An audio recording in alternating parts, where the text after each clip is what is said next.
नमस्कार। गृह विज्ञान विषय के इस यूट्यूब चैनल पर सभी का स्वागत। आज हम मानव शरीर क्रिया विज्ञान विषय के अंतर्गत कोशिका अध्याय का अध्ययन करेंगे। कोशिका, जिसे सेल कहा जाता है, जैसा कि हम जानते हैं कि प्रत्येक सजीव प्राणी का शरीर अनेक कोशिकाओं का बना होता है और यह कोशिका जीवों की सूक्ष्मतम संरचनात्मक एवं क्रियात्मक इकाई होती है, क्योंकि यही कोशिकाएं सभी जैव क्रियाओं एवं जैविक लक्षणों के लिए उत्तरदायी होती हैं।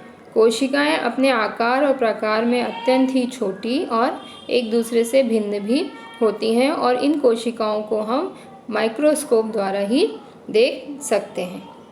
अगर इनका इतिहास देखा जाए तो रॉबर्ट हुक नामक वैज्ञानिक ने सर्वप्रथम कोशिका को देखा था।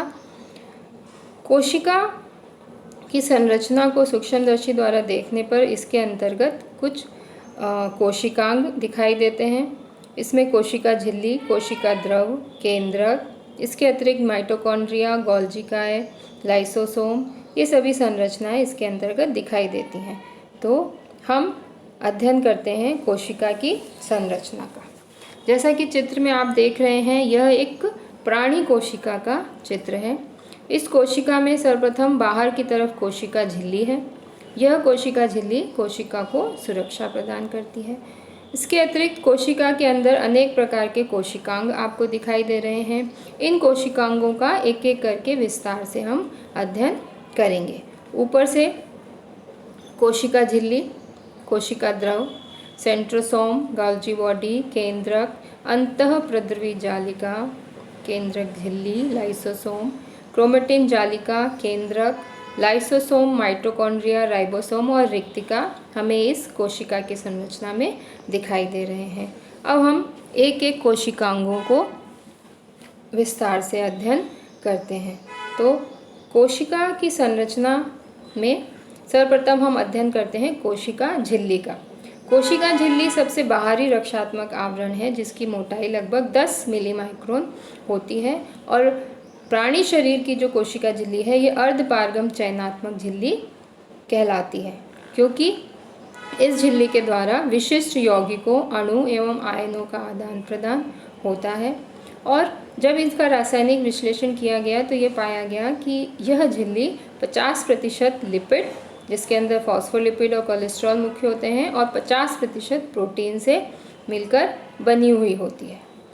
कोशिका झिल्ली के कार्य इस प्रकार से हैं। कार्य सुरक्षा प्रदान करना मुख्य कार्य है। इसके अतिरिक्त भोजन का अंतर्ग्रहण, जब कोशिका द्वारा भोजन का अंतर्ग्रहण इसी के द्वारा किया जाता है। यह एक चयनात्मक पारगम्य झिल्ली है, अतः यह विशिष्ट यौगिकों एवं आयनों का ही आदान प्रदान इसके द्वारा हो सकता है। जो अपशिष्ट पदार्थ शरीर के बाहर निकालने होते हैं, वह भी इसी कोशिका के द्वारा, झिल्ली द्वारा निकाले जाते हैं।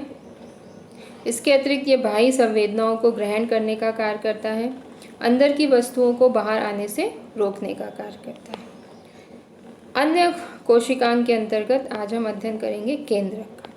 केंद्रक कोशिका का एक महत्वपूर्ण कोशिकांग है और इस केंद्रक का कोशिका के अंदर वही स्थान होता है जो हमारे शरीर के अंदर, मानव शरीर में मस्तिष्क का होता है। अर्थात हम कह सकते हैं कि केंद्रक कोशिका का मस्तिष्क होता है।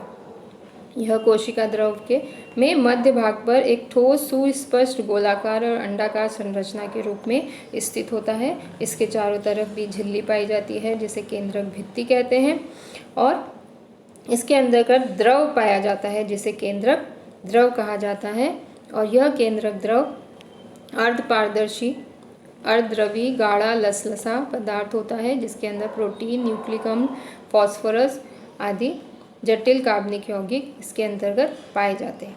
केंद्रक की संरचना को ध्यान से देखने पर इसके अंतर्गत कुछ धागे के समान जालनुमा संरचनाएं दिखाई देती हैं, जिन्हें क्रोमेटिन जालिका कहा जाता है। जैसा कि नीचे आप केंद्रक के चित्र में देख रहे हैं, केंद्रक के चारों तरफ केंद्रक भित्ति है उसमें छोटे छोटे छिद्र आपको दिखाई दे रहे हैं, जिसे केंद्रक छिद्र कहा जाता है, और पदार्थों का, यौगिकों का आवागमन इन्हीं छिद्रों के द्वारा होता है।